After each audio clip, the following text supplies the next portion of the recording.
Good morning, everyone.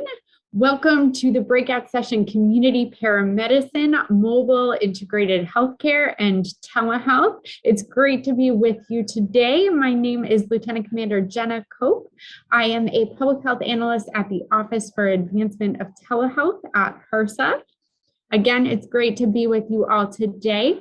I'll briefly introduce our speakers, and then each of our speakers will share a brief presentation, and then at the end we will go into Q&As and some discussion as well.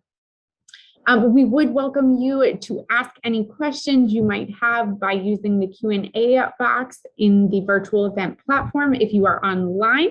And for those in the room, please feel free to indicate you have a question as well. I know we have representation in the room, and we will make sure to get to your question.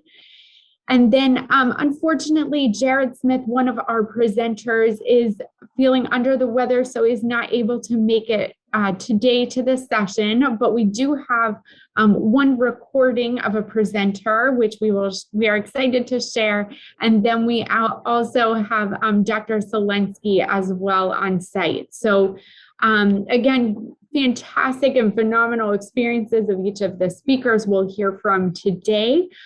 Just for your awareness as well, Jared, who is not able to make it with us, his presentation is on the Matrix site under this session, the Paramedicine session. And just for your awareness, he is the program manager at the Queen Anne's County Mobile Integrated Community Health Department. Again, also has phenomenal experience and really interesting information to share. So please do check out his slides, and hopefully in the future, Matrix can hear from him more. We are going to be hearing from Dr. Novella Thompson. Dr. Thompson serves as the Administrator of Population Health for the University of Virginia, or UVA Health. And Dr. Thompson develops, oversees, directs, and implements a multitude of programs for patients throughout the medical center. And she also provides oversight and management of various programs to address the global pandemic. There is more information about her extensive bio. And then we also have Dr. Nina Selensky as well with us, who is the Associate Professor of Neurology and also works at UVA Health. Again, just one reminder, as we're going through the presentations and the recording, please feel free to add any questions to the chat, and we will make sure to get to them toward the end when we'll have a discussion. But Dr. Selensky, would you be willing to go first, since your slides, I feel like they really set us up for the rest of the session? Well, first of all, welcome very much. My name is Nina Selensky. I am a vascular neurologist, so have come to telemedicine through basically telestroke and understanding the value of our EMS providers, whether they're paramedics or not, so, or EMTs in their earlier training. I am also director of the teleneurology program, so now I'm very interested in understanding how we can reach our community using paramedic programs. So I know it's a small crowd, which is great, and I might take longer than 10 minutes, and I hope that's okay, Jenna, because we do, unfortunately, one of our speakers had to was ill and wanted not participate. So one of my questions to you is, how many people are running a CP program now? Anyone here?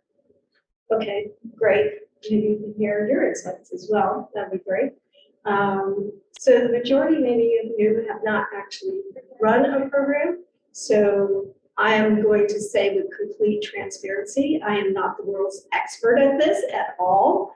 I am in the beginnings of this, just like you are, trying to put programs together and understand the complexity. And it's a lot harder than I think I ever imagined. But so I'm going to start at the very beginning, and just bear with me because there is a little bit of learning that can be done even with just understanding what is a community paramedic. There are 13 different types of community, paramedics. You could be on a ship, you can be trauma-based. There are so many different levels of paramedics, okay? They train very extensively and are kind of the top of the line, right? I think we all realize that.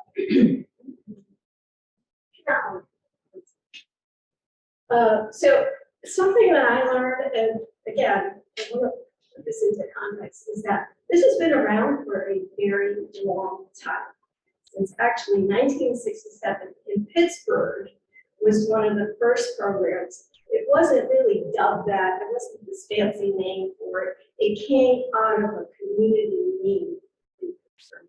And that was because there were Black communities that were not being approached by the EMS with the same type of services that non-Black communities were. And so literally 25 Black men, some of them were actually recovering alcoholics and needed jobs, etc., came together and knew that this community needed them. So they actually were the first true paramedic service.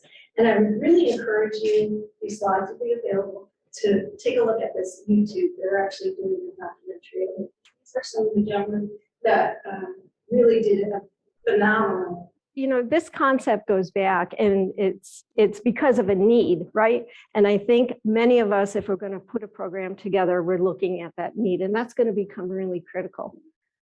So you never know that we're in telemedicine here. I'm just kidding. Okay, so what are the skills and the roles? Well, for a community paramedic, as I'm alluding to, skills are very important for having rapport, for understanding mental health, for having the patients, for having the ability to understand what the community resources are, to be their advocate, right? And to have cultural responsiveness as well. And so many, many times, as most of us know, they live in the community, which is a gift, right? Because they are already trusted for the most part. And it's not difficult for them to walk into homes and not feel like they're strangers.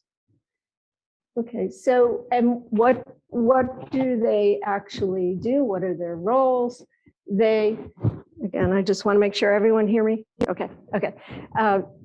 We always think about the chronic disease states, right? The monitoring, vital signs, things like that. Well, yes, they do that, but they do a lot more, right? They can do the post-hospital follow-up, which may include many different things, and I'm going to talk about that in a moment, which a nurse, even a highly trained nurse, may not be able to do. So this is really important. They provide and they connect the patients to those primary cares, right? They're monitoring them. They know that their asthma is worse. They know they need to see their PCP. They encourage them to do that. And they provide very important medical education, whether it's for medications, understanding your medications, your health, your disease state, signs and symptoms of stroke, things like that. So again, this is kind of just the background. So what can they do? The things that are in bold are the things that paramedics specially train for. And a lot of those don't seem like, that big of a deal, but they are a big deal. For example, hanging IVs to titrate medications.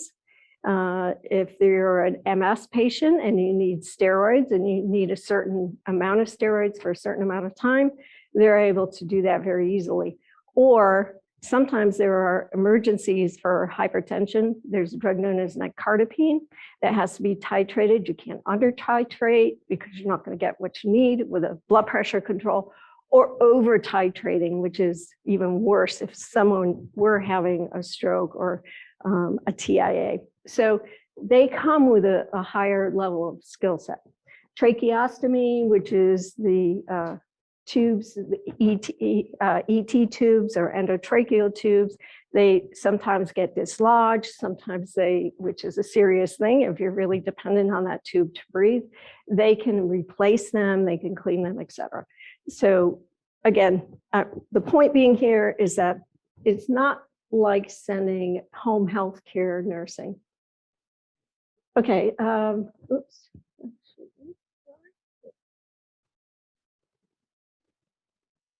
So that's right.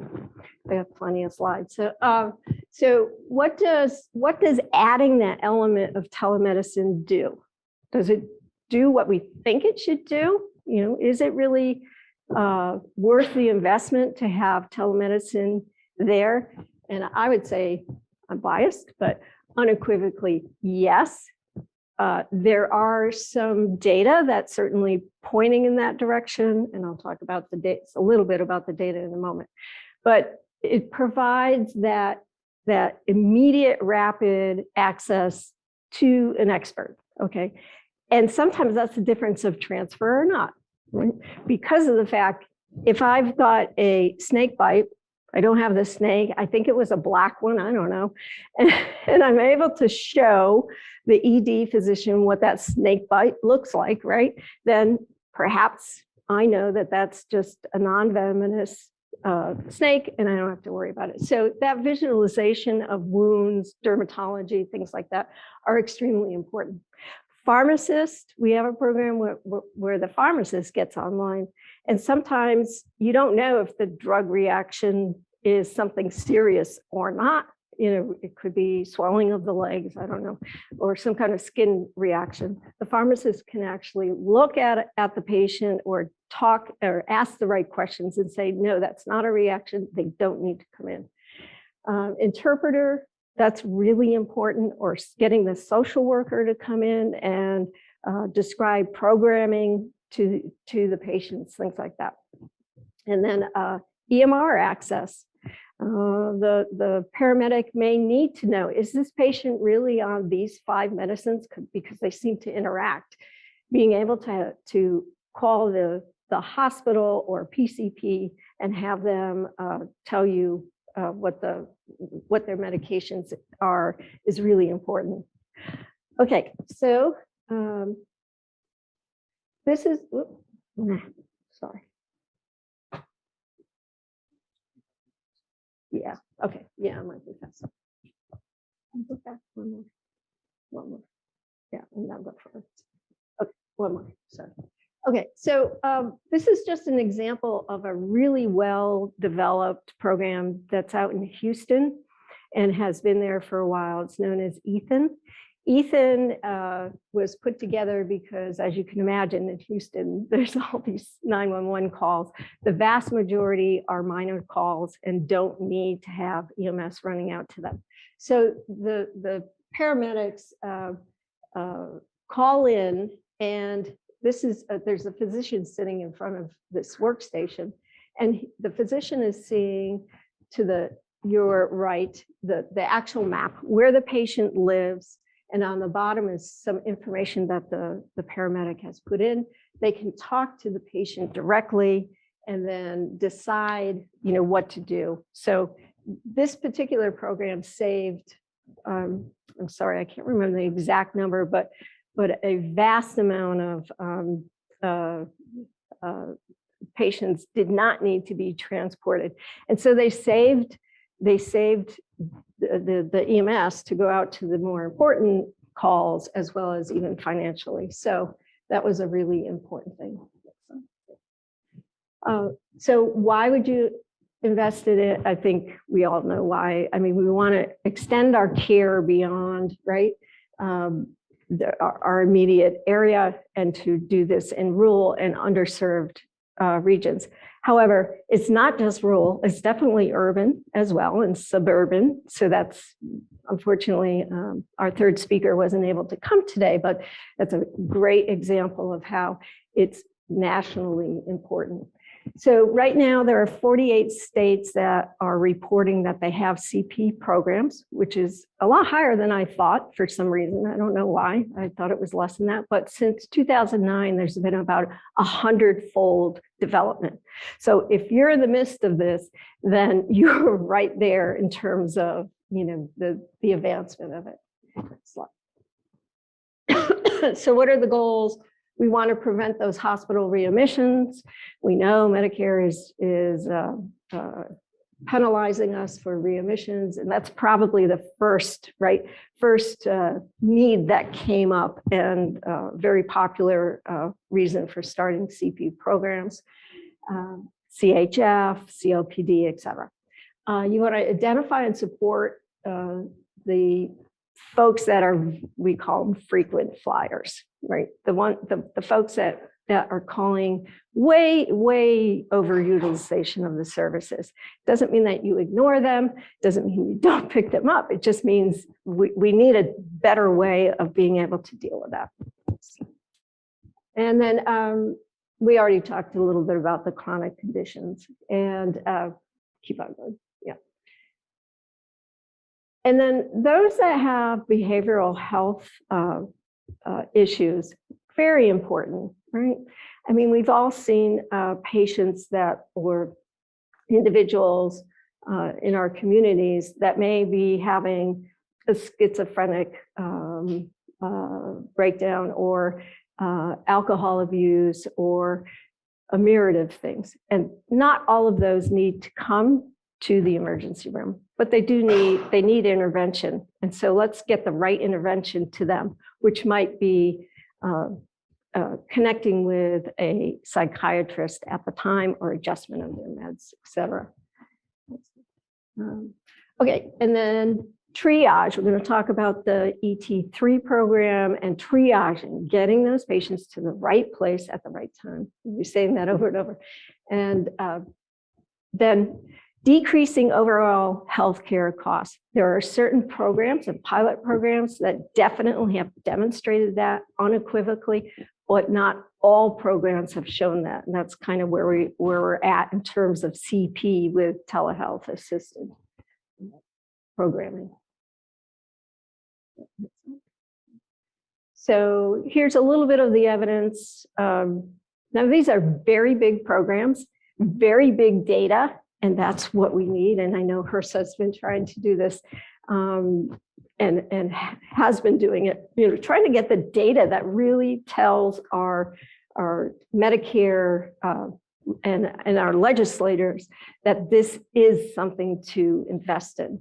So in California, this is an organization, Commonwealth Care Alliance, and they actually, unbelievably, saved $6 million annually by, again, avoiding those unnecessary ED emissions that we were just talking about. So that's a classic savings. In Pennsylvania, Geisinger Hospital, they actually received an award in 2015. They did a pilot, and same thing. They were able to prevent the additional ED, not only ED, but also then inpatient admissions. And then Minnesota, this is a program for homeless shelter, and they reduced the ED emissions from just that one shelter actually by 54%. So there's lots of little programs. So you have to think about yourself, and I'm sure that's why you're here. You already know kind of what you want to do, and if you don't, we have some suggestions about how to start. Okay, next one. Here's something that's a little bit more current. This is a program that is in New York City, or just outside of New York City. This investigator looked at quite a few patients over a 4-year period. And what they did is they looked at those cases that were considered high acuity, and they were defined as breathing problems, sick person, falls, things like that. And they had paramedics go out and then just a regular team, and they compared the two. And the ones that had the paramedic involvement, they actually decreased them very significantly, over, I think, 85 or 80, or more than that, 90%. And that only within 48 hours, 6% of those, quote, high acuity responses that were initially transported ended up being transported. So that's pretty amazing that they were able to keep that many people at home. They also asked the patient and the caregivers, so what did you think of that? Did you trust it? Did you, what was your impression about having a paramedic come? And overwhelmingly, 89% had agreed that this was a very successful encounter. So this is a really nice example. Next slide. Okay, so what are the barriers? The same thing that's in everything in telemedicine, right? The biggest thing is reimbursement, okay? But it's coming along. It's very, very encouraging. When CMS, how many people are aware of what CMS has done for in the EMS world and triage? Anybody? No, okay. This is really, as it says here, a watershed moment in the half-century history of modern EMS. So Medicare said, okay, let's do a pilot study. Let's see, let's let the EMS decide where these patients should go, because right now they only get paid to go to the ED, not to primary care, not to any other place, right? So it is ongoing. It should be completed in 2025. But they now will pay for triaging to all these other destinations. And so far, so good. So if we can really show this and it sticks nationally, then we're going to be in a really great position. So what about other legislation? That's federal. Well, the good news is slowly, the states are also recognizing that paramedics really make a difference in the community. So for example, in Virginia, thanks to Dr. Karen Ruban, if anybody knows her, she's a mover and a shaker. She can get anything done at a legislative level. But we just were able to have legislation put into effect that will pay the facility fee to EMS agencies, and that they will get also some regulatory relief. So regulations are going to be changed as well. So you can work within your state, especially with Medicaid. That's a good place to start. Okay, other barriers, definitely connectivity to the internet. So things like hotspots, using satellites, that's going to be important. There are going to be rural areas, right, that there's just poor reception, and you may not be able to even use any type of telemedicine or internet-based. Keep on going. One more. Okay, this is just a little program, just one little example. We were trying to see our patients as outpatients. We do bring them back at 2 weeks, but even at 2 weeks, it's amazing, despite all the education, all the things that you do at the time of discharge to make sure the patients have what they need, they understand what they need to do. And they come back and, oh, my Eliquis, which is, for anyone that has to buy it, is a very expensive anticoagulant or blood thinner. Costs about $400 a month. And there are programs to get it, but sometimes they try to get it, and something gets screwed up, and they're told, yeah, you have to pay the $400, which is not even true. And so they're not taking their blood thinners, which is a very serious thing for patients that have atrial fibrillation and can have recurrent stroke. So you can now, with using this program, it's known as iHeal, Innovative Home Evaluation and Active Living, be able to connect with our physicians, our stroke neurologist, our physical therapist, our occupational therapist, and a neuropharmacist. we don't always do it all at the same day or the same time, but it happens relatively quickly after discharge. And so those services are being rendered. Right now, because of COVID, they are being reimbursed. I don't know if they will down the line. And it's basically just an iPad with apps on it, very simply done so that hopefully patients can manage it. And there's, as I say here, rehab and stroke education apps, so we can make reference to things that are already loaded on that app. I mean, on that iPad. I really like this.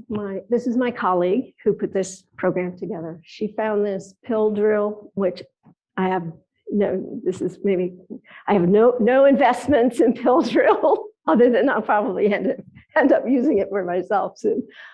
Pill drill does what it says here. It reminds the patient, but not only reminds the patient, but it sends the signal to your caretaker and your PCP or whoever you want that you missed your medicines. So no more waiting, till that 3-month follow-up to figure out that they haven't been taking half of their medicines. It tracks it and, as I said here, notifies. And this is just an example. Yeah. Almost coming to the end here. The last thing that I want to say is this is a little bit of different take. This is more of using paramedics in the emergency setting, but they still are working in the community. So I'm throwing this in. So this is a program known as iTreat, and iTreat is basically using tablets in the back of an ambulance to be able to talk to the neurologist as the patient's coming in on the road, to be able to assess them quicker, to do what we call an NIH stroke scale, and to take the history, hear immediately what their vital signs instead of waiting until they get to the hospital. So this is just an example. Hit it one more time. I think it's there. Of how you can do this very cheaply. We're really trying to start to think about those communities, those counties that have volunteer EMS, right? Where, it's great if you have a lot of money and you can invest, as an agency, but most agencies, the reality is where we want to reach patients don't.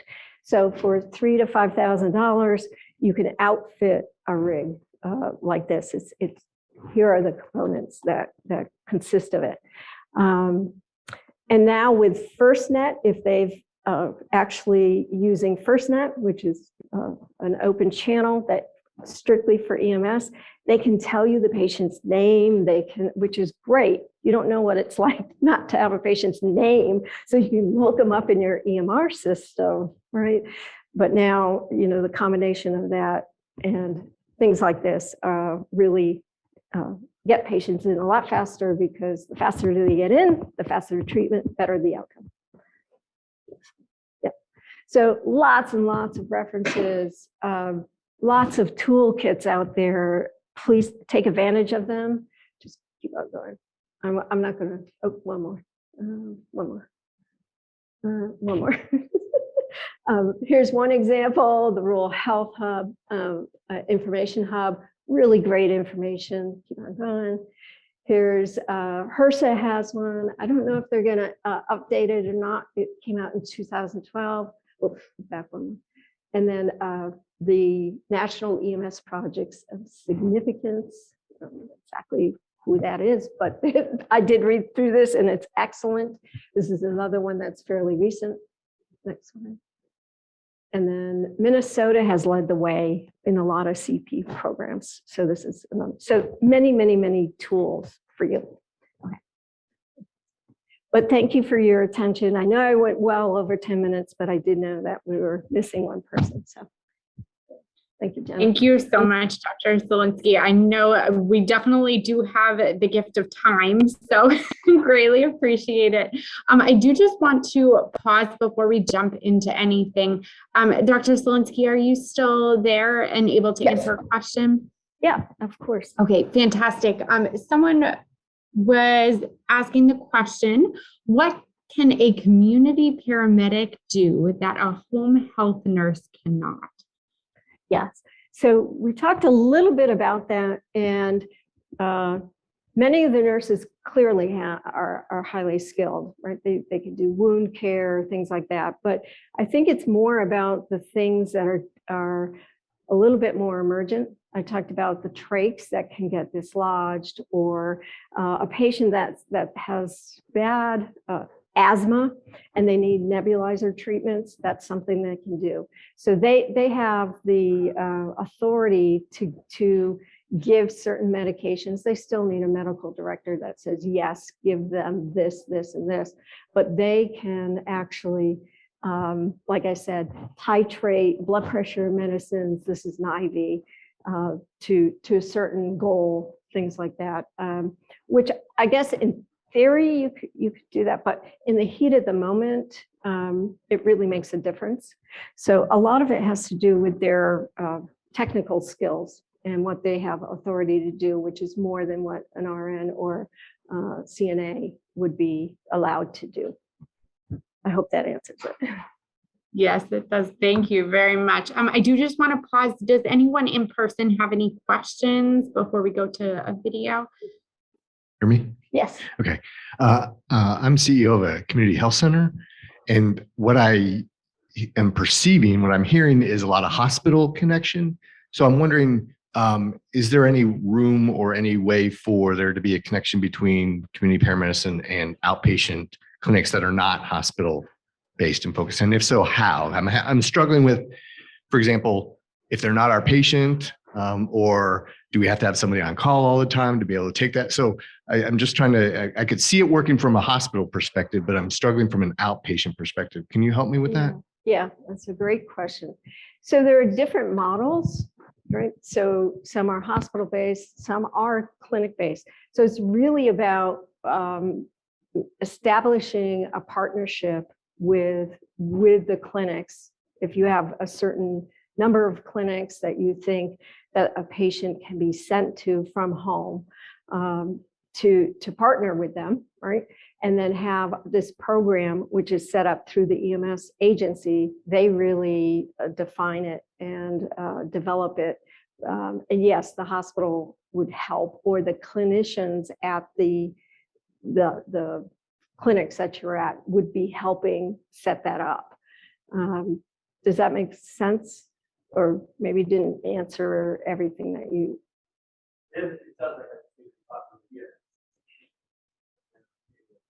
Yes. So actually, do you mind, Jenna? Can I go back to my slides? There's one part here that's really important.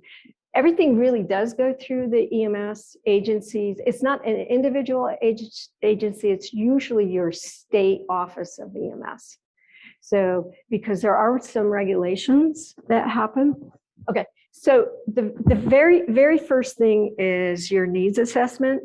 So you have to do a very thorough needs assessment. So say you decide XYZ counties that are served by XYZ clinics have some kind of need. So you would start your needs assessment and you go through your state health, right, department. And depending on for non-governmental, nonprofit hospitals that serve a community interest, they're required as part of this 2010 Patient Protection and Affordable Care Act to perform that community need. Yeah, every 3 years. So maybe you know that as the CEO. So you're required to do that. It's published online, and so many times it's already available. But you need to go through your state EMS because they may require it. And then after that, you're looking for your partnerships. So yes, your partnerships can be major clinics to start off with. They don't have to be a hospital. If that helps. Yeah, okay, yeah. And there's probably many examples, like I'm sure we could bring up some examples of places that have already done that. So, yeah. Mm-hmm. Okay, are there any other questions in the room before we view the video? Did you have any comments? I'm curious. because, it's nice to hear from someone that's done as well.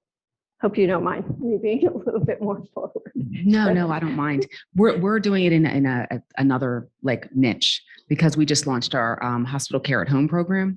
So we are working with, we actually have, we're part of a health system. So we have paramedics that are paired with the hospital, but they're not community paramedics. So there is a difference in practice. And that's gotten to be very interesting. You're absolutely right with the State Department and the rules of the state, because it was written that, paramedics are transport only in Delaware. So we, have been going back and forth with trying to expand what they're allowed to do so they can actually support the hospital care at home, because they're it's fantastic because they can do a little bit more of an assessment. Plus you have the ability to transport if you have to. So for us, for that program really to work really well, it's nice to have a combination of a nursing visit at some time during the day and then have your paramedics as your on call overnight or another visit during the day, but they have to be able to do the things. It's not really helpful to have them go and just say, yeah, you're right, they need X, send somebody else. So that's kind of what we're doing. And the state has been really receptive, which they never have before, to expanding what the paramedics, the community paramedics can do, requiring some extra training in states where they use it much more. But it looks like we're actually going to get it through, which is somewhat shocking. It's another silver lining, I think, of the pandemic. Yeah. Yes. Very good point. Yep. We do have one more question that just came in. It states, I understand that as of February 2020, work came to a halt on community paramedicine in Virginia after approximately 5 years of work. By this quarter, finalization by VDH is supposed to take place. Where do things stand today? Are we still on track to have an update in the near future? Oh, gosh. I'm not sure I can answer that. I'm not involved in if you're talking about the Richmond area, Chesterfield paramedic program, there are distinctive programs. There are different programs. So I'm sorry, but I can find that out for you. I'd be happy to find that out for you. I do know some of I know the EMS, actually the director at the state level. So I can find that out for you. If you leave your name or a contact, I'd be happy to look into that. George Limbeck is the physician that I think would probably know that. I see it. I got it, David. Thank you. Excellent. And then just one more comment from our online participants. Jill Cottle says she is using a CP program at our small free clinic to help with chronic disease management, as well as give us some in-home help when doing telehealth visits. That's fantastic. Yeah. Free clinics could use that a lot. So, yeah. All right. What we'll do now, we'll just do a quick pause. We will probably come back to you, Dr. Solinsky, at the end, if that's okay, with a few additional questions. But would the AV team be able to assist us to pull up Dr. Thompson's video about the program at UVA? Hello from Charlottesville, Virginia. I'm Novella Thompson, and I am the Hospital Administrator for Population Health at UVA Health. I'm excited to be a part of your panel today, and I'm actually going to share with you what our own journey to community paramedicine has been like. I'll start at the beginning. We began many years ago with our own remote patient monitoring program. This is a comprehensive and robust remote patient monitoring program that is provided to patients discharged from inpatient stays throughout our medical center. This program has a behavioral health team, clinical team, pharmacy team, patient advocacy team, and works to address the needs of patients beyond hospital walls.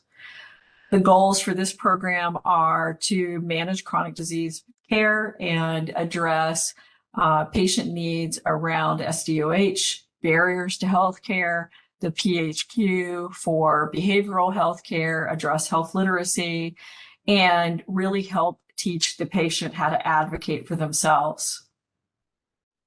We do also have many other programs beyond hospital walls to meet the needs of the different patient populations we serve, and including community health workers, geriatric care for patients homebound who need primary care, high utilizer, high needs patient care, as well as a homeless consult services program. Lots of different resources statewide to address needs, but we knew that we were still missing opportunities to meet patients where they are. We had a patient that was discharged from an inpatient stay that became a part of IHM last March. And on the day of her discharge, we were anticipating a rather large snowstorm.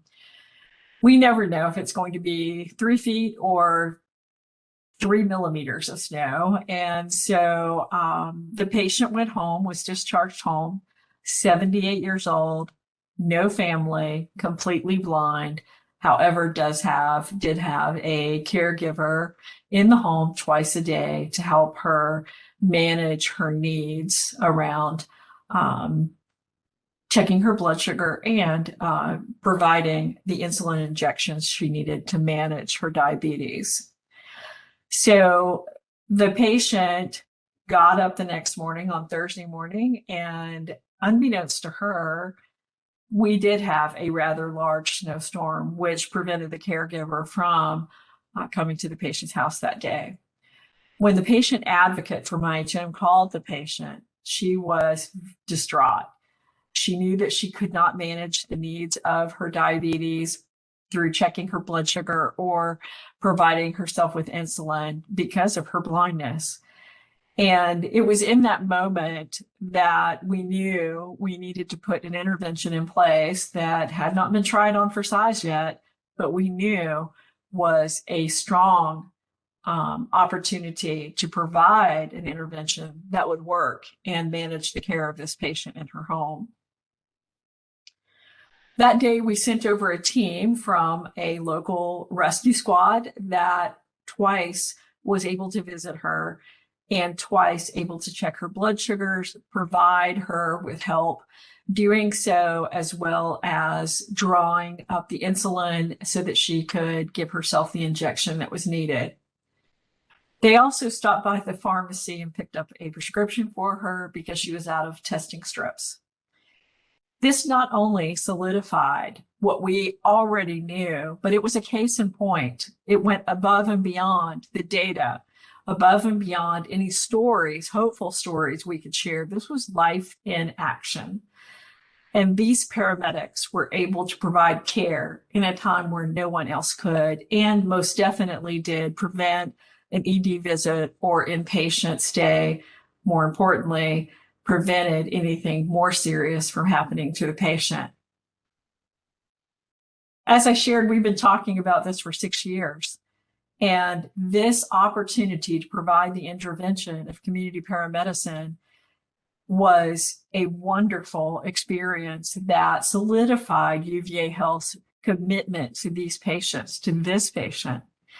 And it enabled us to help in an area at a time when we had no other tools in our bag to address the needs of this patient.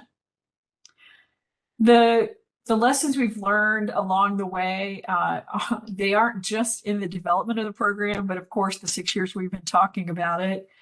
Quantitative and qualitative data is a must. Having a leader who's willing to take risks with opportunities to serve in ways that others haven't done so before is imperative. But when you have the opportunity like we did to make that case in point, it really enabled us to demonstrate without cost to the system the ability to provide for a patient in their home in a serious set of circumstances with a very positive outcome. The other thing we've learned since the very day we began all of these programs, in each one, having MD champions is paramount.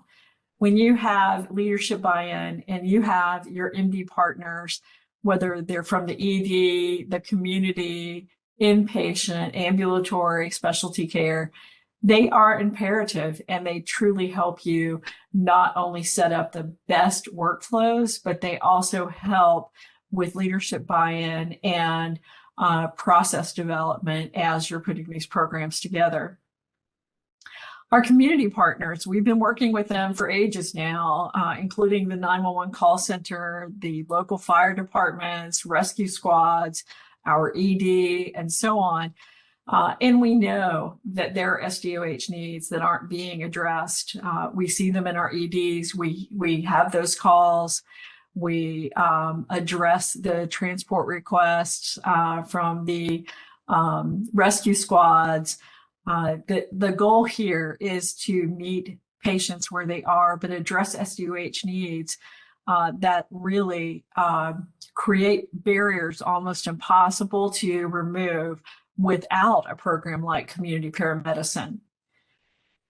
These programs, these type of programs help you address a patient population that faces daily inequities and disparities around healthcare, socioeconomic, psychological, and medical complexity in ways that we have not had solutions before. The solution here is to partner with other groups in our community and move into the patient's home to provide care in real time without an ED visit. It solidifies a relationship not only between us and our patient, but us and our community. Our goal is to improve the quality of life and health for our patients, to decrease or remove altogether SDOH barriers to healthcare, and equalize healthcare in the face of our community and the patients we serve. I hope that you'll have the same opportunities to provide community paramedicine and other programs that address the needs beyond hospital walls. I've never regretted doing this work. I've learned a lot along the way. But one thing I am for sure is that these types of programs also allow your team to work at the top of their license. Paramedics are quite capable. They are capable and strong communicators, and they're able to address the needs of patients in their homes. You also have to have the backup teams, the RNs, the NPs, the PAs, your behavioral health programs, your community partners. All of those pieces must be put in place so that you are able to comprehensively address the needs of this patient population. I want you to know I'm out here. I am a resource for you. And if you ever wish to talk or you have questions, I look forward to addressing your needs, your questions, and being a partner in your own journey to community paramedicine. Enjoy the rest of your day. Okay, a big thank you to Dr. Thompson. I know she could not be here, but in our prep call that we had prior to her recording, I could just hear the passion in her voice for all of the work she's doing around paramedicine. And she especially reiterated several times utilizing paramedics at the top of their license as one of the key approaches. So I definitely did hear that come through. I do know that, again, our last presenter was not able to make it. We do have some additional time. So I do want to open it up to any questions. Feel free to put them in the chat. If someone does want to unmute, for those of you who are on the phone and ask your question, please feel free to do so or raise your hand on the platform. Dr. Solinsky, would you be willing to take a question or two that I have as well? I will try. Yes. Okay, excellent. So I saw in your slides, and you spoke to it, there was an exponential growth in CP programs. I am guessing that is mostly related to maybe just the pandemic, but do you have any additional context about, why we're seeing that trend and how you might predict if it's going to grow in the future? Would you be able to speak a little bit more to that? Yeah, sure, Jenna. the information that I was looking at, actually, it looks like from 2009, which was, obviously before COVID, it was still steadily growing. And I don't know how many of you have an opportunity to be with your EMS providers in your community, but I really suspect a lot of it comes from their passion for what they're doing and that they want to give back to their communities. Because again, look how much rurality there is in the United States. I mean, it's quite large. It's I want to say a third, but I might be lying about that, but quite a bit, right? So you think about all these EMS agencies, they get to know their community and they want to be able to do something and to the same thing, to the top of their training. Also, it's not a big investment. It's about 2 years of training. The cost is not prohibitive. It's not, I think that those are all very positive things in their development. So I do know that when COVID came in, as you probably know, Jenna, but wow, they took a big hit. I mean, we lost a lot of paramedics, we lost a lot of EMT for good reasons. Just like every other staff that's affiliated with the healthcare system. So we are slowly building that back up. And I really think that if we can get ET3 through and it's on a federal level, that's just such a big game changer. Their salaries are not,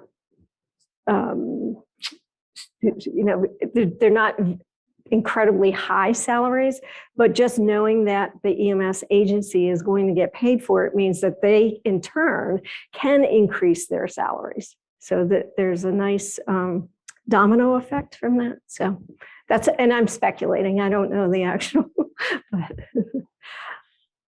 Wonderful. Thank you so much. We do have another question that just came in. What does it cost and who bears the cost for a community paramedic to go to a patient's home, evaluate them, communicate with a PCP or emergency physician, and act on the management decision? Yeah.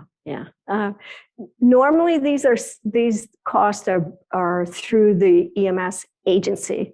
Now they may have federal grants, right? HRSA has been terrific, and certainly over the last, COVID disaster, one silver lining might be that, the money is flowing in order to build out these care systems that we need. So, for the most part, it's the agencies that are going to bear it. Now, the hospitals may have a relationship as well and be able to, if they think it's all about the bean counters, right? Sorry, I know you're a CEO, but the reality is, if the hospital realizes they can save X amount, and as value-based care is so important, right? They know if they spend X amount on this type of program by providing it to the EMS agencies and they get their ROI, then everyone's happy. So there's a lot going on right now. Wonderful. And we do have just a comment that just came in from Amy Crooks, who works for Queen Anne's County Mobile Integrated Community Health Program. It states that the program is funded through 2 community hospitals, grant funding and county government, and their program is about $400,000 per year. Thank you for that. Yeah. And then we do have one follow-up. Can we derive an estimate of the per visit cost? Oh gosh. I don't know that. I mean, it depends on so many different variables. Reading through the literature, the savings may be up to a couple $1,000s per patient, but I don't know the actual cost. I don't. This is where I always fall down. I'm not I need a financial advisor. No problem. I know you're flying solo in person there, so we really appreciate you. All right. Does anyone in the room have any questions? I don't want to barrel through this quickly. I think we have a comment. Yeah. Excellent. Like 13 paramedics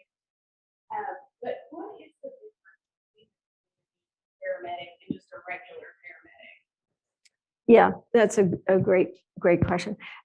When you become a community paramedic, I mean, your training is much more toward mental health, understanding the resources. It is a different type of interaction with the patient versus there's firefighter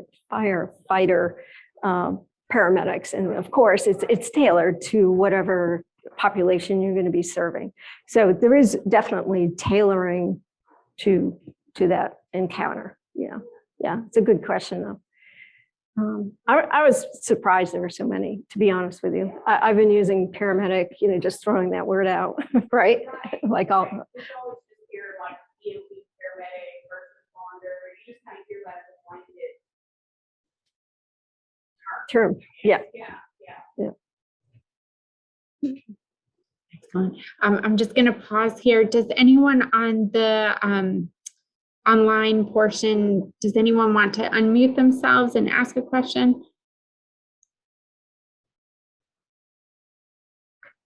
We do have a comment about Westmoreland. Yes. Donna, I think.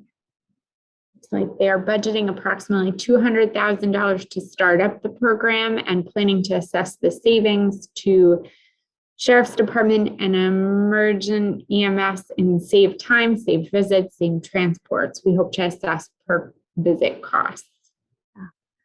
Please publish your results, whatever you do. Have good data management.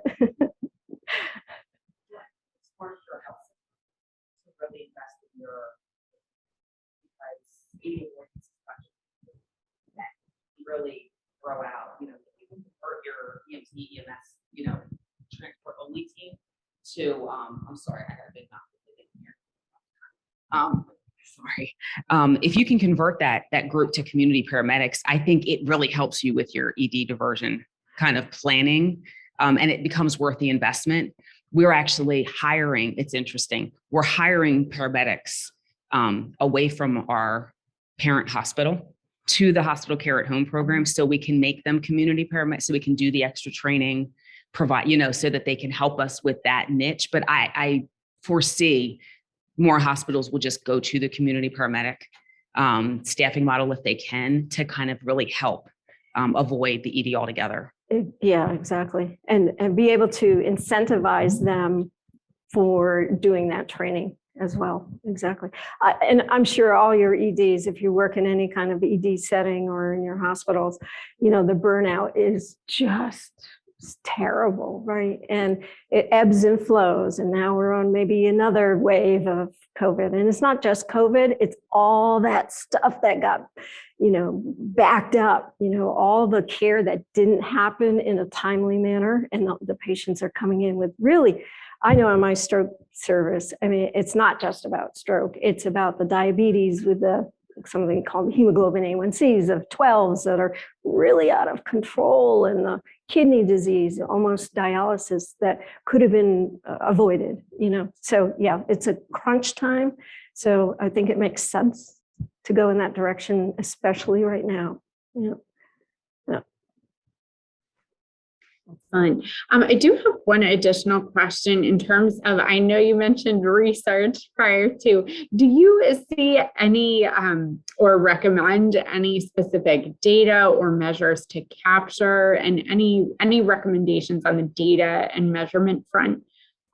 Yeah, I think more is always better. And I realize that everyone's program is pretty unique, right? Because you're either doing it maybe in a clinic, or it's a value care model, or it's a different type of model, hospital-based, whatever. And so they're one-offs, right? So you can't really throw them all in together to get a big database. But I really wish there was better collaboration nationally. If forums like this, Matrix, could somehow pull together in each of these resource centers, right? This is the Mid-Atlantic one, be able to have some kind of way of sharing that data, at least being able to get big enough data sets where we're really making conclusions that are evidence-based. So, yeah, I don't think I can say individual things to collect. I mean, some of them are just, make sense, the finances and the outcomes and things like that. But it's really about coalescing that data into a data warehouse almost. And those cost something too. We've done that for stroke, for example, and it's not cheaply done, but at the same time, I think we can do this. I think we can do this. It's just a matter of collaborating. If I collaborate with you and you give me your data, we share best practices. Look at all the people that are just interested in doing it, and this is not including all the people online, right? So anyway, that's my 2 cents is, more is always better in collaboration. Excellent. Wonderful. Thank you so much. Does anyone have any other questions? I have one final question that we can run through, but does anyone else have any other questions or comments?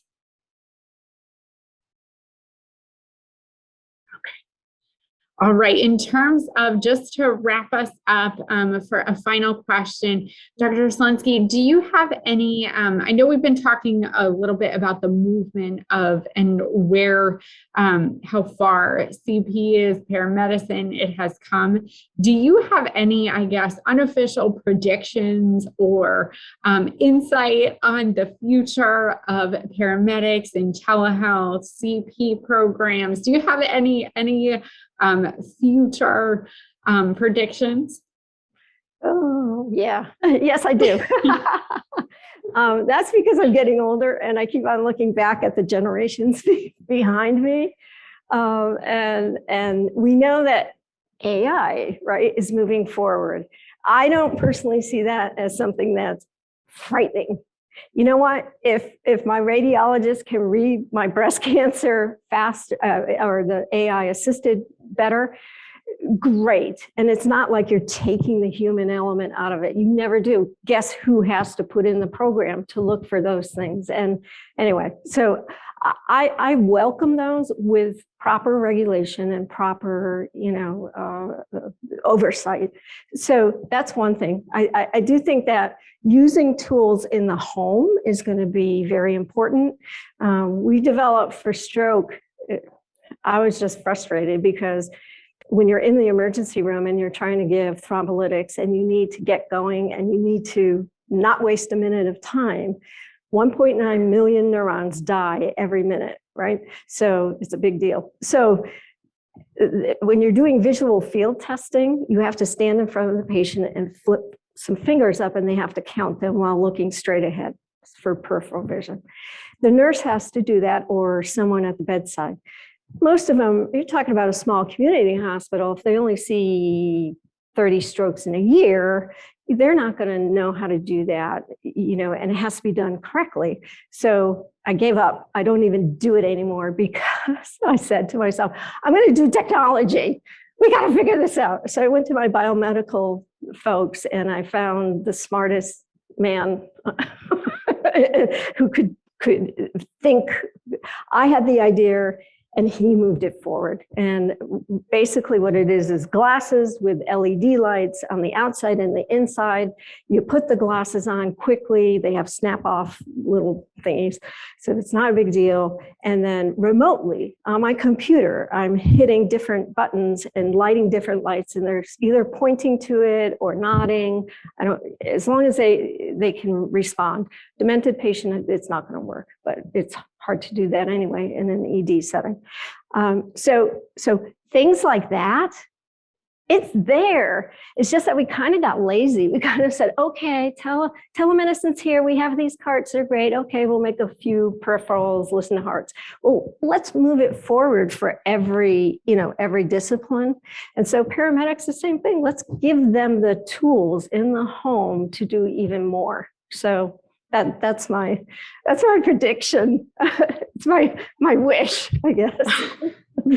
Excellent. Yeah, I think AI is just getting started and it's going to keep going. So I think you bring up an interesting point of, it may not be taking the human out of it. It's just finding the role of where does it fit within the healthcare system. The same approach typically we take with telemedicine, telehealth. Where does it fit within the broader healthcare system? Yeah.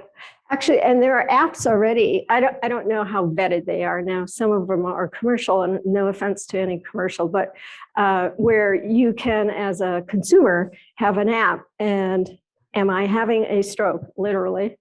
And it's an iPhone with a camera, and it's looking for facial asymmetry, and it may be even something very subtle, and it may say you may be having a stroke, 911, and you can actually push the button so that you just call 911. So yeah, those kind of things are already being developed as we speak. So yeah.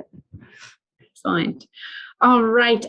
So just, do you have any closing thoughts, Dr. Selensky, before we wrap up? I think I've stretched long enough. But I thank you guys very much. If there's anything that we can do, Novella really is an incredible resource, and she's so open with everything. I've benefited from her knowledge in public health. So feel free to reach out to her, to myself. And have a great rest of the conference. Thank you all. The slides again are online on this session, including Jared's as well. So thank you. And thank you, Dr. Selensky, for hanging with us in person. Thank you all.